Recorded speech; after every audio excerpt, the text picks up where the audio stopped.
सरगुजा जिले में बारिश के मौसम में इन दिनों बच्चों व युवाओं के आंखों में कंजक्टिवाइटिस संक्रमण फैलने के मामले सामने आने लगे हैं, जिसके चलते पिछले एक सप्ताह से लगातार मरीज अस्पतालों में भर्ती हो रहे हैं। आंखों में कंजक्टिवाइटिस संक्रमण के मामले अधिकतर स्कूलों में अध्ययनरत विद्यार्थियों के एक दूसरे से संपर्क से बढ़ रहे हैं। वहीं विद्यार्थियों के घर जाने के बाद परिवार के अन्य सदस्यों में भी यह संक्रमण फैल रहा है। बारिश के इस मौसम में यह बीमारी काफी तेजी से ग्रामीण सहित शहरी क्षेत्रों में फैल रही है। बारिश का मौसम शुरू होते ही लोगों में सबसे कॉमन बीमारी कंजक्टिवाइटिस का संक्रमण होने लगता है। इन दिनों ये बीमारी लोगों को बहुत ज़्यादा अपने संक्रमण में ले रही है।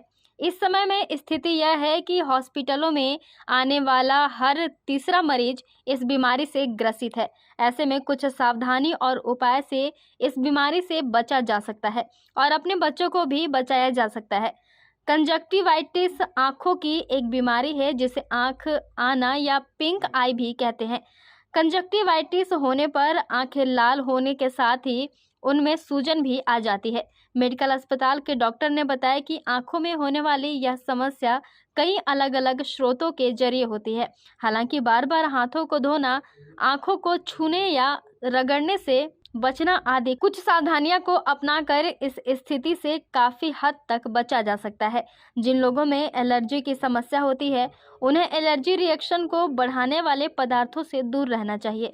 इसके अलावा जो लोग धूप भरे वातावरण में या आंखों में जलन पैदा करने वाली जगहों पर काम करते हैं उन्हें आंखों को सुरक्षित रखने के उपाय अपनाने चाहिए। इन्हीं सब बातों को लेकर मेडिकल अस्पताल के डॉक्टर अभिजीत जैन ने इस बीमारी के लक्षण और बचाव के बारे में क्या बताया, सुनिए। अभी आजकल जैसे बारिश है, बारिश का मौसम है, इस समय आँखों से संबंधित एक जो बहुत कॉमन बीमारी है जिसको आँख लाल आप लोग देखते होंगे, इसको आई फ्लू कहते हैं। तो अभी जैसे हम लोग यहाँ मेडिकल कॉलेज की ओपीडी में भी देख रहे हैं, हर अल्टरनेट पेशेंट आई फ्लू से संक्रमित होकर के यहाँ पहुँच रहा है। इसमें जो सामान्य लक्षण पेशेंट आते हैं वो बताते हैं कि आँखें एकदम लाल हो गई हैं। इस कंडीशन में सबसे बड़ी बात यह है कि बहुत तेज़ी से फैलता है ये। इसमें आँखें लाल होती हैं, बहुत गड़ता है मरीज़ को, आँखों से जो पस डिस्चार्ज होता है वो लगातार निकलते रहता है और पेशेंट को तेज़ रोशनी में देखने में बहुत असुविधा होती है। तो ये एक तरीके से एक एपिडेमिक जैसा फैलता है, मतलब बहुत जो हमारी जनसंख्या है उसके बड़े पॉपुलेशन को ये अफेक्ट करता है। तो ये कंजक्टिवाइटिस जी, तो इसके बचाव के लिए प्रथम स्टेप क्या अपनाना चाहिए मरीजों को? सबसे पहले तो एक भ्रांति है इसमें, ये नॉर्मली बोलते हैं कि देखने से फैल जाता है, तो देखने से तो नहीं फैलता है, लेकिन इसमें बहुत तेज़ी से संक्रमण होता है।